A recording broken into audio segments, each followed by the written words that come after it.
À toutes et à tous, bonsoir et bienvenue dans votre édition du journal du soir. Au sommaire, le président de la République, Félix Tshisekedi, préside depuis la ville de Mbuji-Mayi la 28e réunion du Conseil des ministres du gouvernement souminois.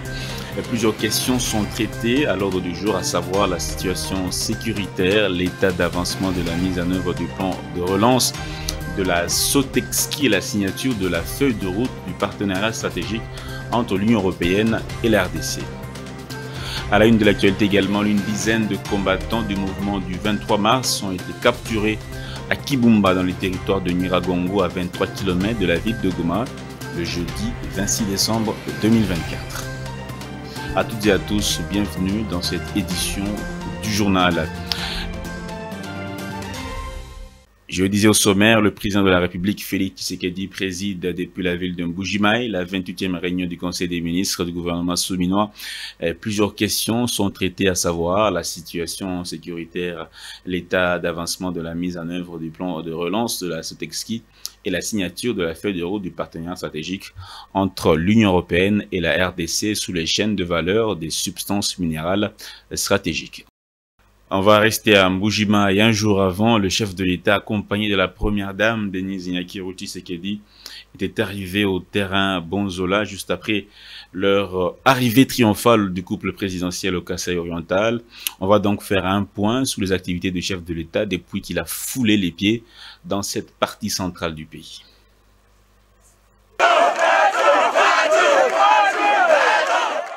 Mbuji-Mayi est la deuxième étape de la visite au travail et d'itinérance du président de la République Félix-Antoine Tshisekedi Tshilombo dans le Grand Kasaï, visite entamée le 24 décembre à Kananga, au Kasaï occidental. 18h15, heure locale, le Boeing présidentiel Simon Kimbangu s'immobilise sur le tarmac de l'aéroport national de Bipemba, noir de monde, sur son tarmac et aux alentours des installations aéroportuaires. En compagnie de son épouse, la distinguée Première dame Denise Tshisekedi, le président de la République descend de l'avion. Il est accueilli au bas de la passerelle par un comité restreint avec en tête le gouverneur du Kasaï oriental, Jean-Paul Mbwebwa Kapo. Après la traversée de la haie d'honneur, le président de la République salue les membres du gouvernement central présents en Mbuji-Mayi et les notables locaux, députés, ministres provinciaux ainsi que les chefs traditionnels venus tous très nombreux à l'aéroport. C'était avant de prendre un bain de foule des forces vives de Mbuji-Mayi mobilisées spontanément depuis de longues heures pour réserver un accueil délirant au président Félix-Antoine Tshisekedi Tshilombo.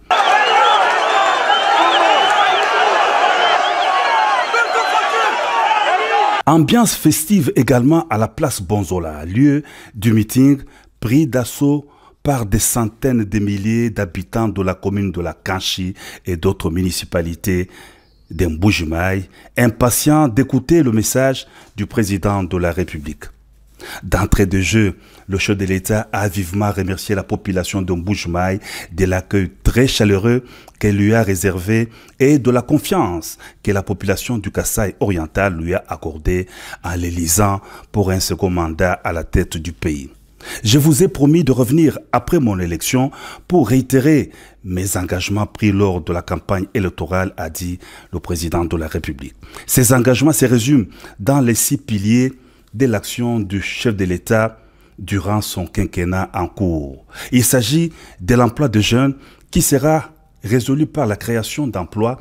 Le président de la République a dit avoir instruit le gouvernement de promouvoir l'entrepreneuriat de jeunes.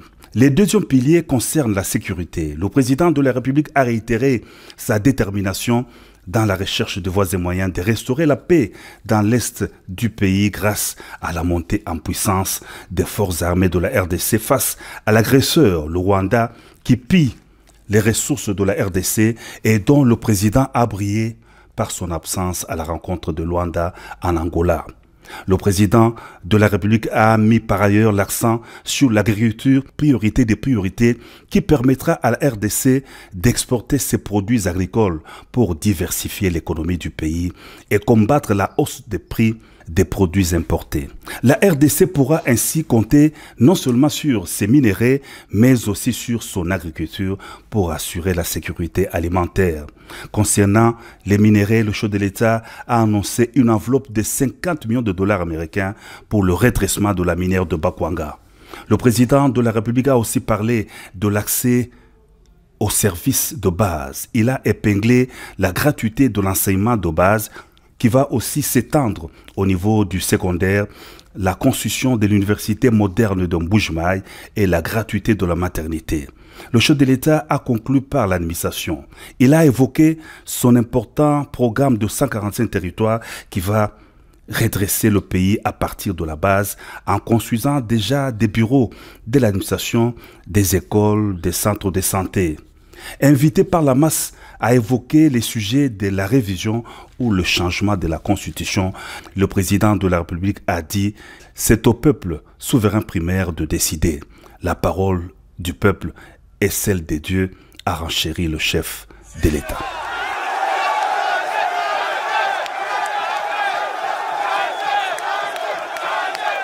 Dans le même registre, le gouverneur de la province du Kasaï-Oriental a fait un briefing au cours duquel il a déclaré ce qui suit, je cite, « Les 32 ans de Mobutu, les 4 ans de Laurent Désiré Kabila et les 18 ans de Joseph Kabila. Pendant cette période, cette province n'a rien bénéficié et n'a rien non plus vu. C'est avec l'avènement de Félix Tshisekedi que Mbuji-Mayi est en train de prendre une autre forme. » C'était au cours donc du briefing de presse animé par le porte-parole du gouvernement. En voici les détails. Je voudrais d'abord rappeler à tous les hommes et toutes les femmes des médias qui sont en ces lieux que la province du Kasaï-Oriental a une histoire. C'est une province qui, pendant plus de 32 ans de Mobutu, qui n'avait pratiquement rien bénéficié de ce régime. 4 ans de Laurent Désiré Kabila, il n'y avait rien du tout. 18 ans de Joseph, nous n'avons rien vu. Et alors, avec l'avènement de Félix Antoine Tshisekedi Tshilombo, Mbuji-Mayi est en train de prendre une autre forme. C'est pourquoi, avec tout ce qu'il a réalisé comme ouvrage pendant les quelques années, qui a fait la différence avec ceux qui l'ont précédé pendant plus de 50 ans, le peuple kassaïen, est-kassaïen allais-je dire, et le peuple de Mbuji-Mayi ne pouvaient que manifester cet événement que vous avez constaté. Donc, il y a bien d'ouvrages qu'il a réalisés en espace de quelques années, c'est-à-dire 5 à 6 ans. Nous avons une voirie urbaine, peut-être vous l'avez vu aussi. Il y a l'aéroport qui est en construction. Donc, c'est parmi les œuvres vivantes qui pouvaient aujourd'hui faire déplacer toute la population du Kasaï pour l'accueillir chaleureusement. Et nous l'avons accueilli non seulement comme chef de l'État, mais aussi comme fils du terroir. C'est tout pourquoi vous avez vu que tout ce monde s'est déplacé vers l'aéroport. De retour à Kinshasa et à l'aube de la fête de Noël, le gouverneur de la ville de Kinshasa, Daniel Bumba, était en tournée d'itinérance avec la première ministre Judith Suminwa sur les différents sites où s'exécutent les travaux de réhabilitation et de construction des routes initiés par le premier citoyen de la ville. L'itinérance avait pour but d'évaluer l'évolution des travaux. Ce qu'on a pu commencer à faire au début. Évidemment, bon, on a été voir les infrastructures et c'est ça qui pose problème parce que même si on a aujourd'hui des embouteillages, les mamans au niveau du marché Somazilida se plaignent parce qu'elles n'ont plus suffisamment de clients, c'est parce que les routes ne sont pas en bon état. C'est vrai qu'il y a des problèmes, mais on a pu constater aussi que certains travaux ont démarré. On a été par exemple sur Kabambare, les travaux ont démarré. Ça va prendre du temps. Il y a pas mal de choses qui ont commencé à se faire.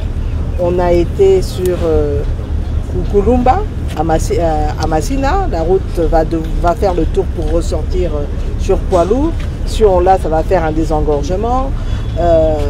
Bon, on a vu aussi quelques problèmes, des problèmes d'assainissement, le fait de devoir faire le drainage au niveau des caniveaux, etc.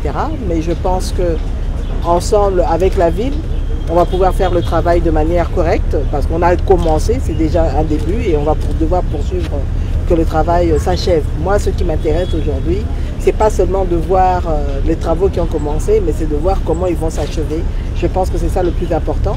Je voudrais féliciter la cellule des travaux publics au niveau de la ville, avec madame qui m'a accompagnée, et je pense qu'ils font un bon travail de surveillance, et c'est ça qui est important. S'assurer que les travaux qui sont faits se fassent de manière convenable et soient achevés. Et donc on va l'année prochaine, j'ai pris rendez-vous avec ceux qui ont démarré les travaux pour voir à partir du mois d'avril, être sûr que en tout cas c'est en bonne voie. Les routes que vous avez visitées sont essentiellement des ressorts de la ville de Kinshasa. Bien sûr. Quel intérêt le gouvernement central a sur ces routes-là et qui vous pousse à aller justement voir? Disons que non seulement la population quinoise est une population congolaise, déjà de 1. On va parler politique dans cette édition du journal. Le camp Martin Fayulu s'insurge contre les propos du président de la République, Félix Tshisekedi, tenu en Mbuji-Mayi, chef-lieu de la province du Kassai-Oriental, contre l'opposition lors d'un meeting populaire organisé dans la ville Diamantifère. On va donc avoir les détails dans cette interview accordée par Prince Epengue à votre rédaction. La coalition Lamuka et l'ADD Congo rejettent avec fracas toutes les accusations mensongères que M. Félix Tshilombo a formulées contre l'opposition depuis la ville de Mbuji-Mayi. Lamuka prend le peuple congolais à témoin. Nous avons organisé plusieurs marches populaires dans tous les pays en soutien aux forces armées congolaises engagées au front. La MOCA a organisé, y compris en partenariat avec l'Église catholique, plusieurs manifestations pour dire non au génocide congolais. Nous avons enfin organisé plusieurs manifestations dans toutes les provinces contre la guerre d'agression que notre pays subit injustement de la part du Rwanda. Félix Tshisekedi, pour cacher son incapacité à protéger les Congolais, est en train d'accuser faussement l'opposition dans son opération de lavage des cerveaux et de manipulation des populations de Mbuji-Mayi. Mais Félix a caché trois vérités implacables aux enfants de Mbuji-Mayi. Qui a amené Paul Kagame à Kinshasa? C'est Félix Tshisekedi. Qui y a entretenu de 2019 jusqu'en 2022 des relations d'amitié copain-copain avec Paul Kagame? C'est M. Félix Tshisekedi. Qui détourne l'argent des militaires engagés au front contre la guerre d'agression? C'est le régime de M. Félix Tshisekedi. Est-ce que Félix Tshisekedi peut regarder les enfants de Mbuji-Mayi yeux dans les yeux pour leur dire que malgré les rapports des Nations Unies qui y attestent que l'Ouganda de Yoweri Museveni soutient les M23 en armes et munitions au même titre que le Rwanda de Paul Kagame, mais malgré ces rapports-là, Félix venait en pleine guerre d'agression de signer d'autres accords militaires de coopération économique avec l'Ouganda de Museveni. Il n'y a pas de mauvaises troupes, dit-on. Il n'y a que de mauvais chefs. Celui qui crie au loup est en réalité... Politique toujours, Jean-Thierry Monsenepo, membre de la commission intellectuelle de l'Église catholique et cadre politique de l'Union sacrée, a été reçu le jeudi 26 décembre au centre interdiocésain de Kinshasa par Monseigneur Donatien Cholet, secrétaire général et porte-parole de la SYNCO, au cœur des échanges foi, unité, défense de la patrie et vivre ensemble. Suivez les détails dans ce reportage. En cette période de festivité de fin d'année, marquée par l'inconfort de l'agression rwandaise et tous ses malheurs, Jean-Thierry Monsenepo se veut rassembler, oui, mais pourquoi? Pour les valeurs communes que tous les Congolais partagent, l'unité, la paix, la foi pour un Congo grand et prospère, indique-t-il. Venir ici à la Senko pour voir Monseigneur afin d'obtenir une bénédiction pour cette période, c'est d'abord ça. Mais ensuite, en tant que membre de l'Union sacrée et communicateur, je suis aussi venu pour que je puisse répondre à cet appel lancé par l'Église du vivre ensemble. À mon entendement, ce vivre ensemble interpelle tout le monde. D'abord, il faut reconnaître qu'aujourd'hui, il y a des efforts qui sont portés par le chef de l'État. Sur le plan social, notamment avec la gratuité de l'enseignement, mais aussi avec la lutte qui est menée aujourd'hui contre l'agression, et bien, il faut noter que c'est la Senko qui était la première plateforme à parler de cette agression. Donc aujourd'hui, nous ne pouvons pas être dans une posture où nous avons en face l'Église et de l'autre côté les hommes politiques, parce que le Congo nous appartient tous. Nous devons tous être ensemble. Et ensemble veut dire que nous puissions mettre plus en avant ce qui nous réunit plutôt que ce qui nous divise. Et aujourd'hui, la nation est en danger. Nous savons tous qu'il y a des forces négatives qui cherchent à déstabiliser notre pays. Le chef de l'État fait un effort considérable pour endiguer ce mal, mais nous devons, nous tous, Congolais, nous dire que c'est une bataille qui nous concerne tous. C'est clair, et que le président de la République a dit qu'il y aura une commission qui va réfléchir sur la question, et bien attendons que cette commission commence son travail.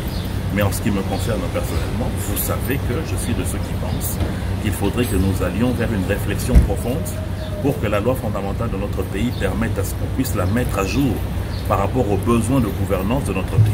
Voilà. À quelques mois de la célébration de 65 ans d'indépendance, quel Congo voulons-nous léguer à notre progéniture? S'est-il en outre interrogé? Il est temps, à l'aube du 65e anniversaire de notre pays par rapport à son indépendance, que nous puissions réfléchir sur quel est l'héritage finalement que nous allons donner à nos générations futures. Est-ce que ça sera la séparation? Est-ce que ça sera des diatribes? Est-ce que ça sera des insultes? Ou ça sera des chocs d'idées? Ou ça sera des échanges pour qu'on puisse ramener ce pays dans le giron du développement comme le fait aujourd'hui le Congo? Celui-ci visite l'abbé Cholet 48 heures après l'appel lancé par la Senko. Très critique envers le régime en place, l'Église catholique, du moins ses évêques, sont invités à contribuer davantage et réellement pour cette unité tant voulue. Parlons sécurité dans ce journal. Une dizaine de combattants du mouvement du 23 mars ont été capturés à Kibumba, dans le territoire de Nyiragongo, à 23 km de la ville de Goma, le jeudi 26 décembre 2024. Selon Benoît Mukambatia, un des responsables du mouvement d'autodéfense phare, qui a donné donc l'information à votre rédaction. Jeudi 26 décembre, le ciel peu clair en territoire de Lubero au Nord Kivu. En face de la presse, le lieutenant-colonel Marc Azukai pour présenter les résultats à mi-parcours des opérations militaires en cours dans le sud du territoire de Lubero sous le commandement du général-major Bruno Mandevou, commandant du secteur opérationnel Grand Nord sous Colin 1. Les opérations vont bon train.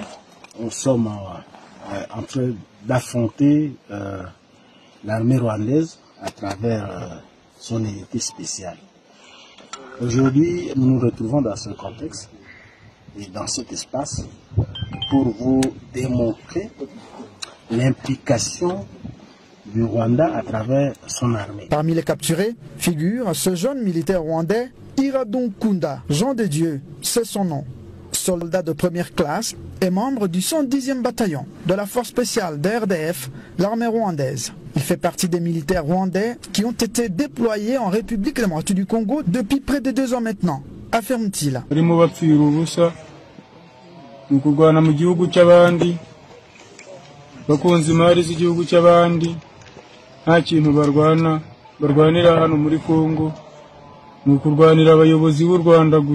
Nous avons été déployés en RDC par notre président Paul Kagame afin d'attaquer la menace sécuritaire contre le Rwanda qui sont les FDLR se trouvant sur le sol congolais, déclare-t-il. Blessé au combat avant d'être capturé, ce jeune soldat rwandais de 22 ans est bien pris en charge par les forces armées de la République démocratique du Congo, respectueuse des principes du droit international humanitaire.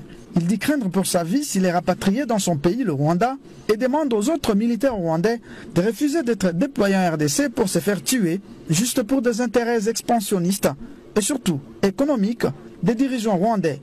Pendant ce temps, sur toutes les lignes de front, Les FARDC maintiennent la pression sur l'ennemi. Les 11 encore sous occupation du M23 seront récupérés, rassure le porte-parole du secteur opérationnel. Soukola 1, Grand Nord.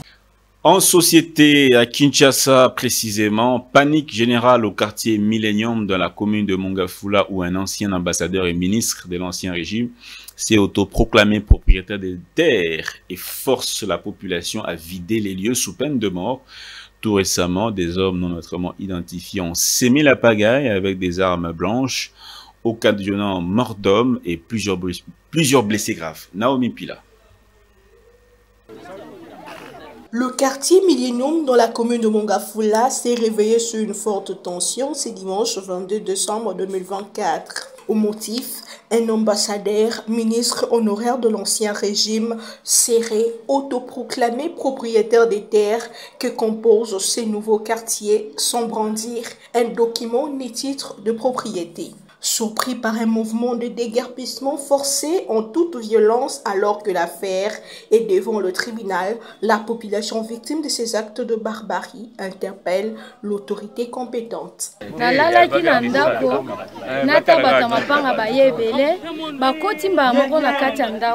Batuni papa yapi mwana nga lobi papa azate me mama azali bayebise mama azapi o mama lali mbama ba koteli nga na chambre balobi mama telema ngape na yebe loko te poto za bapaya awa na yebi na ngelo kote mbama ba koti na chambre mama telema ngape na telemi nata bo bazui éponge babimisa na balabala babandi ko kumba biloko bo bimisa na tuni bango likambo ni na yebi na ngelo kote ni na ngwezo lekana balobela mama awa lopango ya mapanga yo yebi makamba mapanga tena bina yebite mako hotugalel bwa ye kulwa bwa kutuko sechilumbu ni mapanga to na meme chinyi ngamba chanyi chef Bernard kuju muhanyisha mapanga mutu anshenyi te ni tetu kurumo mapanga ye kwa chef Bernard bakayikila nene chilumbu chibiji atutumina kwa kutetu mutamba ye kuji mapanga mwebe chilumbu chende ni population nchinyi mapanga mantu babalusho bukalenga bwa chisekeji bumujibu bobu bena kune kutetu jibaluba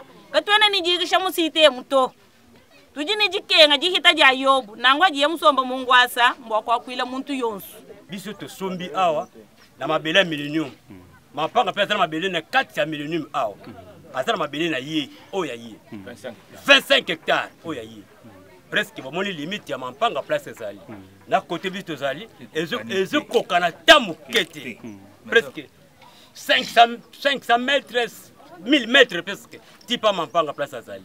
Mais toujours la Mampanga, ajouté na biso bandia. Situé en cheval entre Kinshasa et le Congo central, l'autorité coutumière trouvée sur place dévoile l'historique de ces terres et l'origine du conflit. Biso ndeto violé pa na ye. Mais or que to ye borne ezaka sur place esika ezalaka. Mawampanga pa na ye yango zamba na zamba. Depuis azalaka ministre a comme ambassadeur. Bon, tous les bâtés amenace kabatu pourquoi? C'est pourquoi na lobaka chaque fois na présidence na yebisaka mokonza mboka bo fongola misu. Biso tozali misu na bino. Biso tozali ba agent informateur na bino. Tozo yebisa bino que mutu un politicien soko moni abandi ko sala biloko wana azo lukande asala rébellion. Hein? Parce que comment ça fait-il que azala na ba teni ya ba soda batie entre sécurité mais côté musu ba komi police sikoyo bateni wana bato balata kango bazawa ya za na agence ya sécurité te sikoyo bato balata bateni wana bazawa ozo kende ko recruter un ambassadeur de son rang. Est-ce que ako kende ko recruter ba kuluna na Kingasani a recruter ba kuluna na Matete a recruter ba kuluna na Selembao aya ko sala désordre avec ba peuple o ya mike basali na bango aya ko sala désordre na bango ko bengisa bango biloko ko botola bango biloko kende ko tungisa bango na bandako. Pourquoi? Rappelons que la terre et le sous-sol appartiennent à l'État, d'où la nécessité de remettre chacun dans ses droits. Et voilà qui boucle cette édition du journal. À toutes et à tous, merci de votre fidélité au programme de Congo Buzz Télévision. Merveilleux à tous.